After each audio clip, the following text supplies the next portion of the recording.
Abah bilang tadi yang pertama adalah lihat suku Abroha untuk menghancurkan. Kemudian yang kedua, 4 nabi palsu itu semua dari Yaman.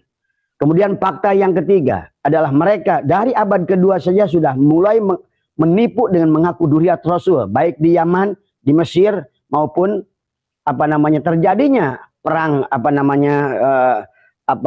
Salahuddin Al-Ayyubi yang memohon kepada Tuan Sabul Qadir, itu pun karena di Bani Fatimiyah di Mesir itu, karena mereka sudah betul-betul laten, betul-betul sudah masif sesungguhnya yang harus difahami. Maka wahai para kiai di PBNU, tapi walaupun PBNU adalah udah tinggal kerongkong saja sekarang tadi semua, karena juga sama, walaupun ada kiai-kiai PBNU juga sama, karena pada saat sudah mental block di kolbunya, ilmunya hilang semua.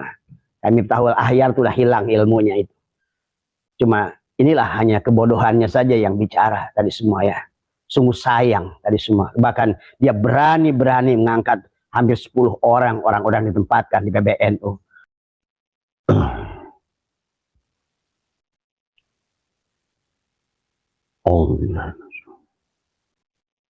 Assalamualaikum warahmatullahi wabarakatuh.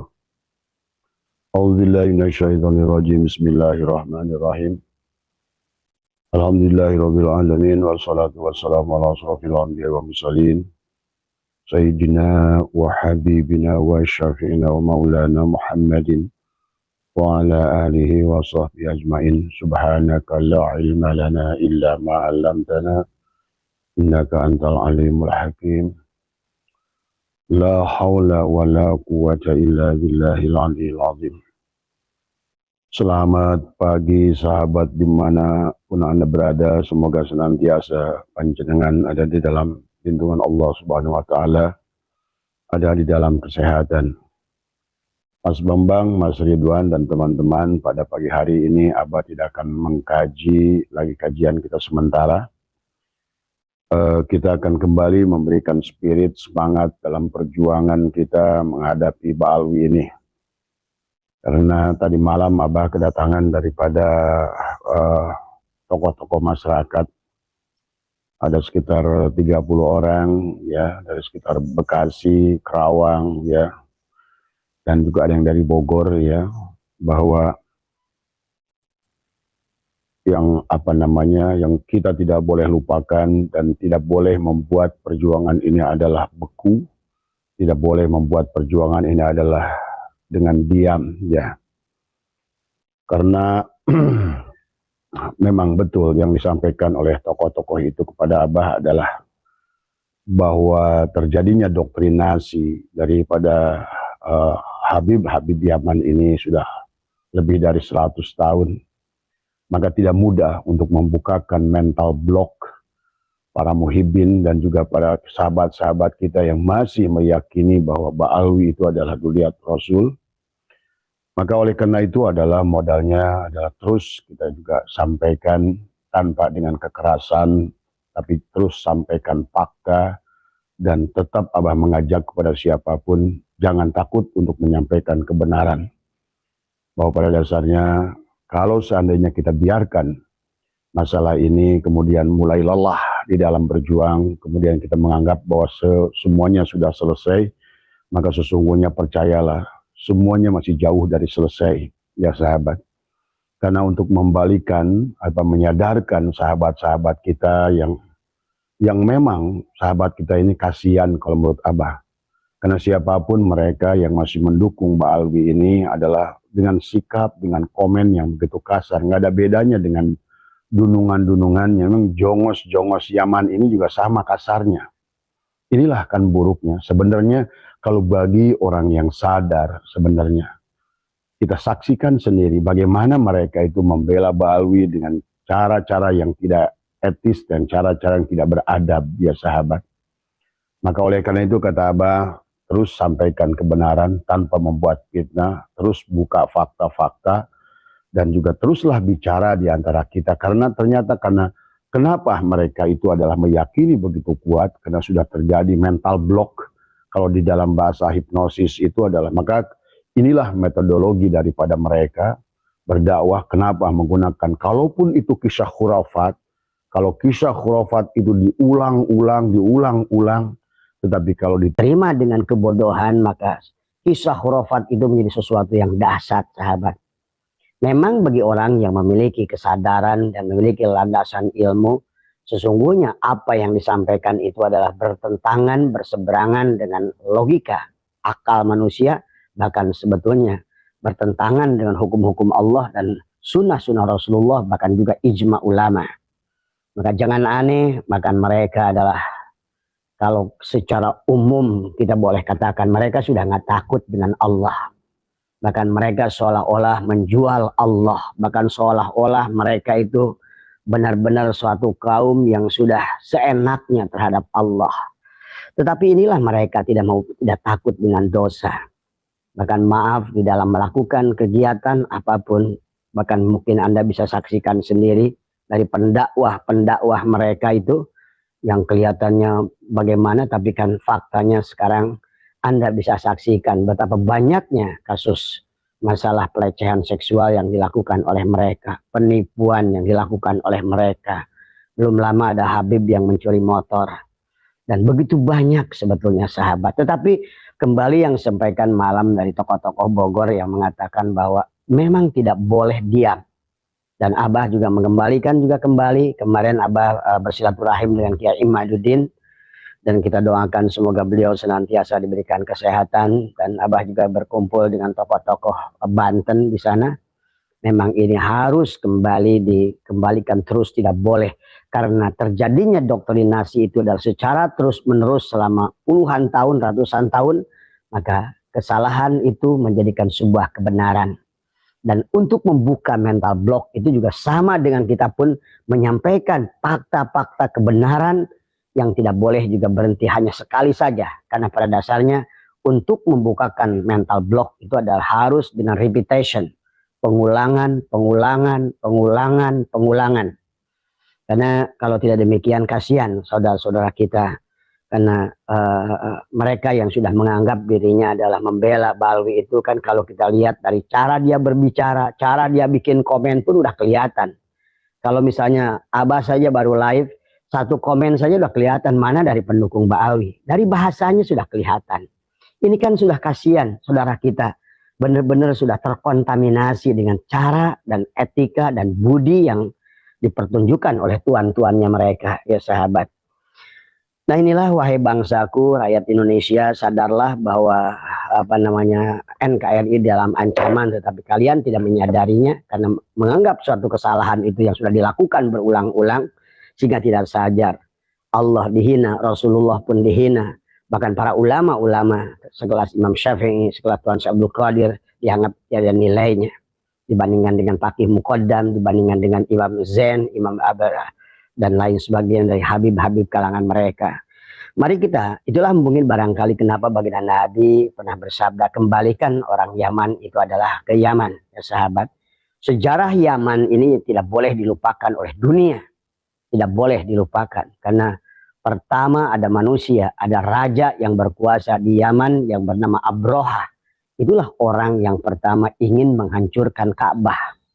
Dan kita itu diabadikan oleh Allah di dalam Al-Quran. Bagaimana perseteruan Abroha dengan kakeknya baginda Nabi adalah Abdul Muthalib saat itu, tentang unta yang ditahan oleh Abroha. Ini jelas dari awal bahwa orang Yaman, kerajaan yang berdiri di Yaman ini adalah memang ingin menghancurkan Ka'bah, karena mereka menginginkan bahwa menjadikan pusat center itu adalah di Yaman. Bahkan mereka pernah membuat Ka'bah yang bahasanya dari emas adalah Abroha itu, ya. Dan kemudian mereka melaksanakan tawaf yang sekarang kalau Anda lihat di Tarim, maka tidak ada tempat dimanapun di dunia yang ada Ka'bah palsu yang mereka, termasuk kita lihat video Umar bin Hafiz adalah tawaf sebagaimana tawaf di Ka'bah. Yang kedua, sadarilah wahai orang Islam bahwa orang Yaman ini tidak banyak menghancurkan untuk pergi haji atau pergi ke tanah suci. Karena yang dianggap suci oleh mereka itu adalah Hadramaut Yaman, yang pada saat faktanya nyata sesungguhnya adalah negeri yang sangat miskin, negeri yang penuh dengan berhala, yang dianggap oleh mereka adalah negeri berkah, tapi sampai hari ini masih penuh kelaparan. Dan inilah yang harus difahami, disadarkan.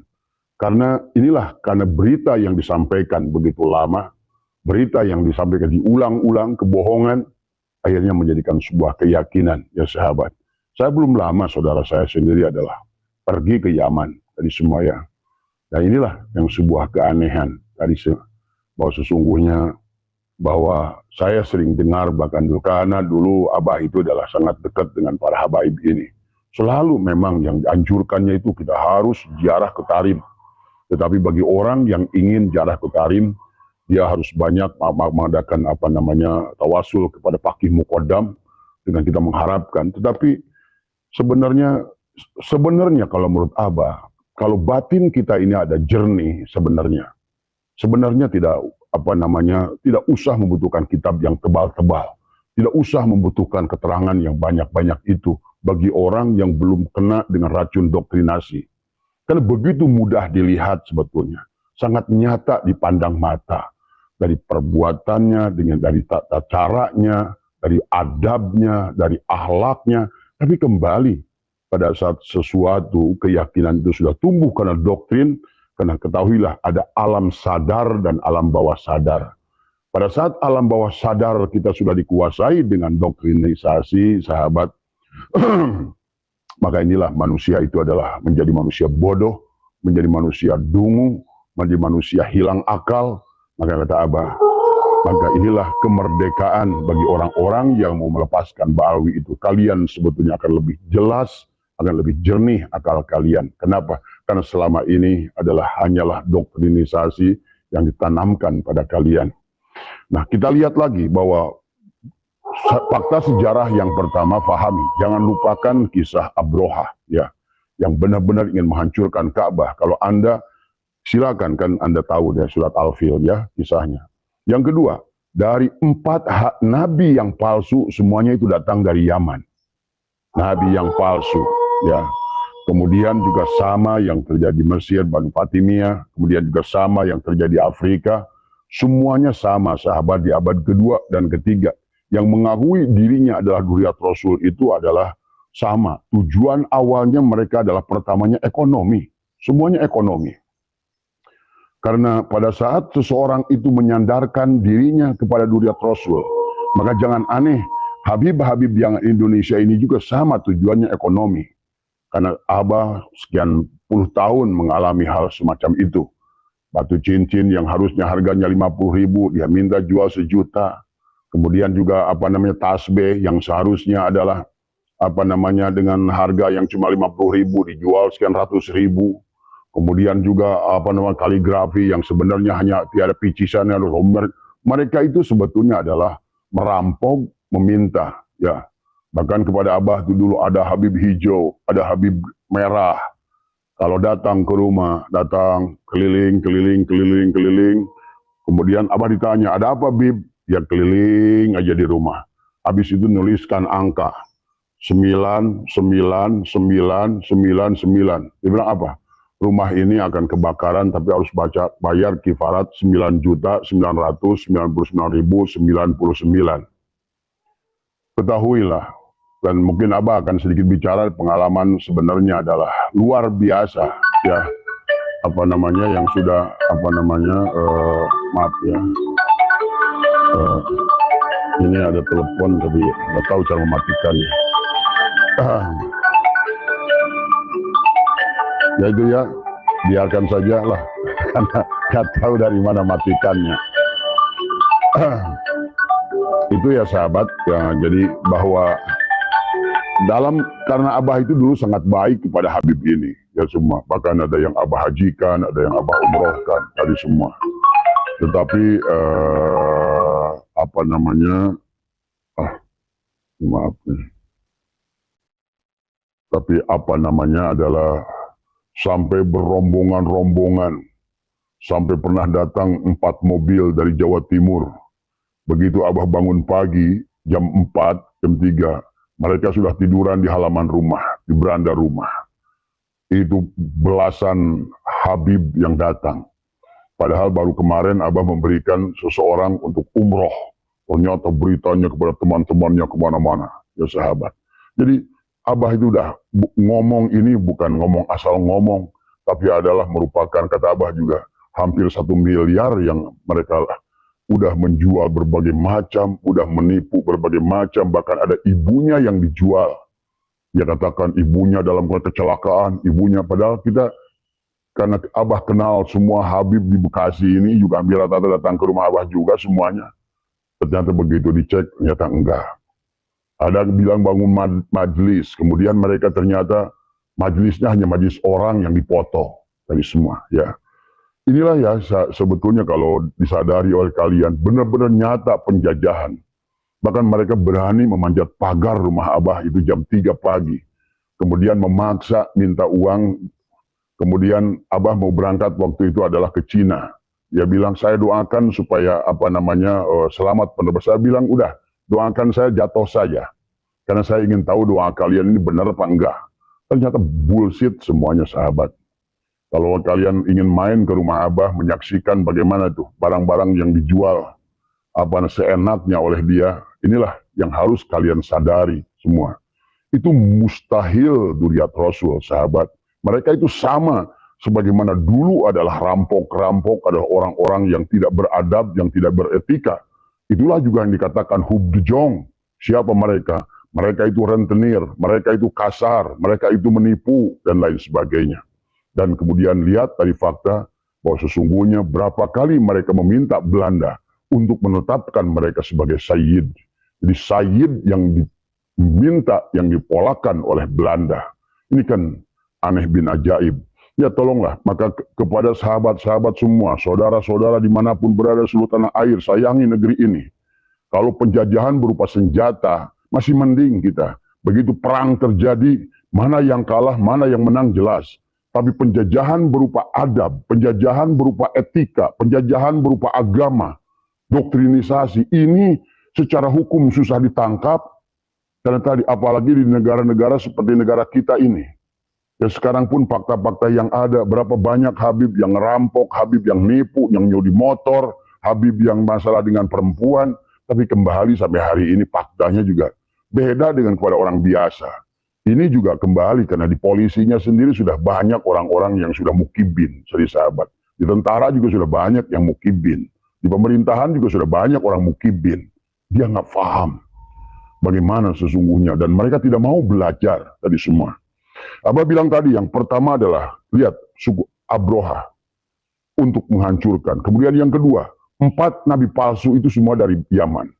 Kemudian fakta yang ketiga adalah mereka dari abad kedua saja sudah mulai menipu dengan mengaku Dzurriyyat Rasul, baik di Yaman, di Mesir, maupun terjadinya perang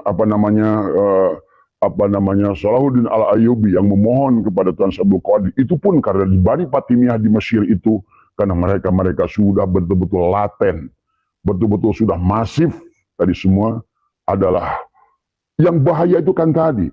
Pada saat mereka berbulu yang sama, makanya baginda Nabi selalu berkata, antara Abu Jahal dengan waktu itu ada seorang yang munafik, kata Nabi, nggak usah takut dengan kafir.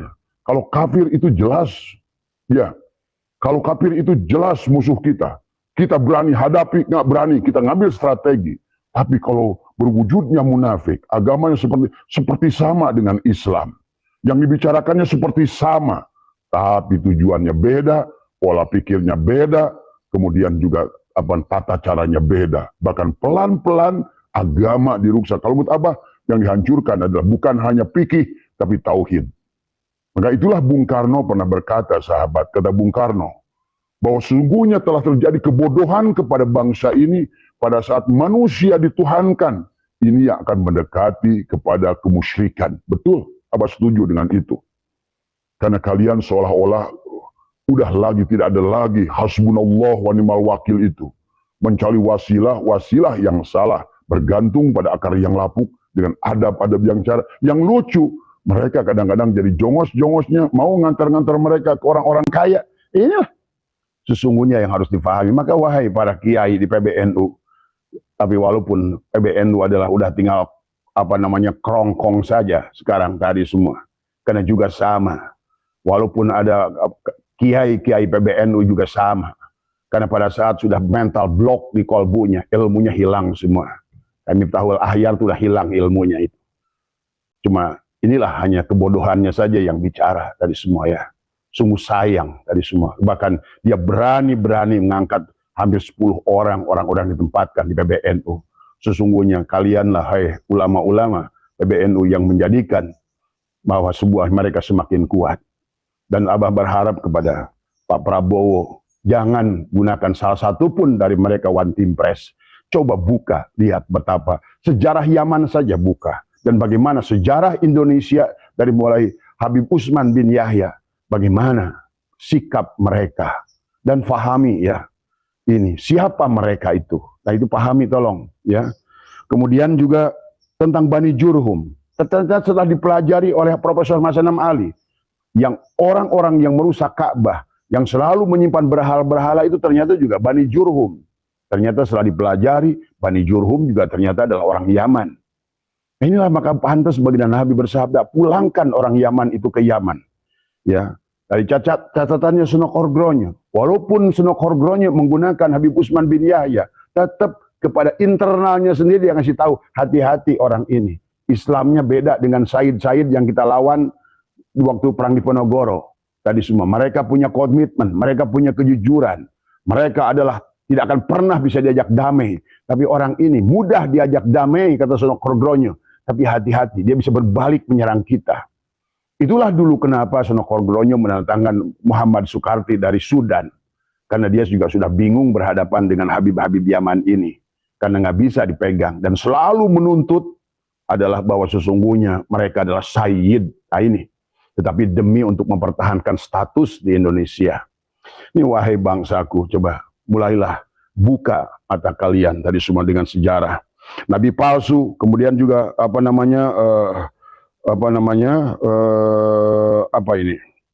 juga sesungguhnya PKI yang masuk ke Indonesia adalah dari Yaman Selatan, ya sahabat. Dan duriat palsu itu sudah ada di Mesir dengan mereka mengaku Banu Fatimiyah, ternyata bukan. Mereka sama saja, sama dengan Muhammad Sulaiman yang datang yang mengaku jadi Sayyid Sayyid Ahmad bin Isa al-Muhajir itu juga sama, merupakan orang Irak yang sesungguhnya dari keturunan Bani Jurhum yang juga sama dari keturunan Syiah Imamiyah dan juga ada selalu link dengan Zionis saat itu. Kemudian PKI Yaman, kita ngerti lah. Indonesia ini bukan negara PKI, tetapi faktanya sejarah walaupun tentang Dipo Nusantara Aidit ya. Bagaimana kisahnya mereka buat, inilah memang dari sejak zaman dahulu mereka selalu membuat kisah-kisah palsu ini dari semua ya. Dia mengatakan bagaimana mungkin katanya Den Aidit itu anaknya Nuh dan Nuh itu anak angkat.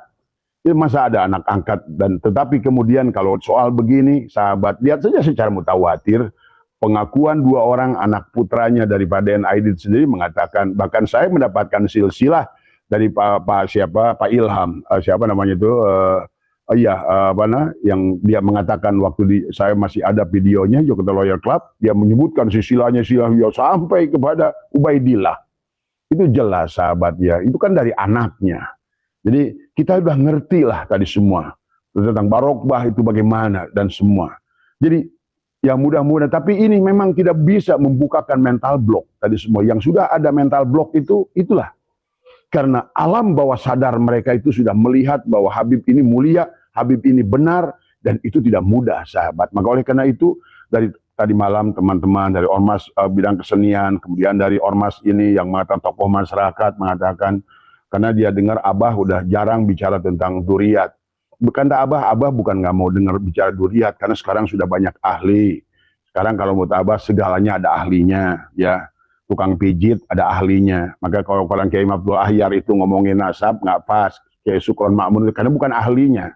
Sama saja antara Kiai Abdul Ahyar dengan tukang pijit, maka tukang pijit ahlinya di bidang mijit tadi semua. Jadi tidak bisa. Walaupun tukang pijit pengalaman Kiai Abdul Ahyar tentang soal pijit, walaupun Kiai Abdul ilmunya banyak, tetap hebatan tukang pijit dalam bidang mijit itu kan tadi. Sekarang sekelas ulama siapa? Kiai Sukron Makmun suruh badminton dengan siapa? dengan topik misalnya gitu kan tadi. Walaupun beliau ulama, tapi di bidangnya nggak ada artinya apa-apa gitu kan di bidang ini. Maka dalam bidang nasab juga siapapun ulama, apalagi apa namanya Buya Yahya tadi semua yang hanya ya isinya hanya iklan pondok saya bangun di mana-mana, itu sama gayanya dengan gaya Habib Buya Yahya itu. Tadi semua cari sumbangan di iklan di YouTube di apa semua, bahkan di live yang melawan Ba'awi sendiri iklannya ada itu Buya Yahya. Nah, ini di Cianjur, di Sukabumi, di mana-mana. Wah, coba ini gayanya udah makanya tadilah dari kata Abah juga. Jadi mari, makanya kenapa Abah bicara, Abah sampaikan ke teman-teman semalam, Abah tidak lagi mau bicara. Biarkan orang sejarah yang bicara karena dia ahlinya. Biarkan orang siapa ahli filologi yang bicara. Biarkan Dr. Sugeng yang bicara masalah genetika karena dia ahlinya. Biarkan Kiai Imad yang bicara tentang nasab karena Abah setelah bertemu kemudian banyak beliau dengan wah makin tambah yakin. Beliau itu memang luar biasa. Kata Abah, dalam waktu kurun 50 tahun sulit lah, kata Abah, silakan coba kalian adukan. Saya berani ngadukan beliau dengan siapapun sekarang yang ada di Nusantara ini. Maaf dalam soal ilmu pengetahuan ya, karena banyak orang apal agama dari semua sahabat. Tapi pada saat bagaimana agama itu adalah sebuah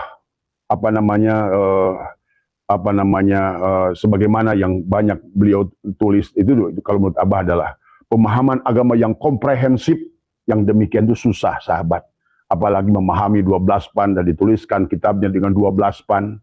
Dan Abah menyaksikan dari kisah dari orang bagaimana ada seorang ulama menanggah beliau dengan 4 halaman, dalam waktu 2 hari sudah diganti puluhan halaman menjadi sebuah jawaban yang luar biasa. Itu nggak mudah, kecuali segalanya sudah ada di sini ya. Dan hari ini kalau menurut Abah tetap murni orang ini ya, luar biasa kalau menurut Abah. Semoga senantiasa diberikan lindungan oleh Allah Subhanahu wa taala.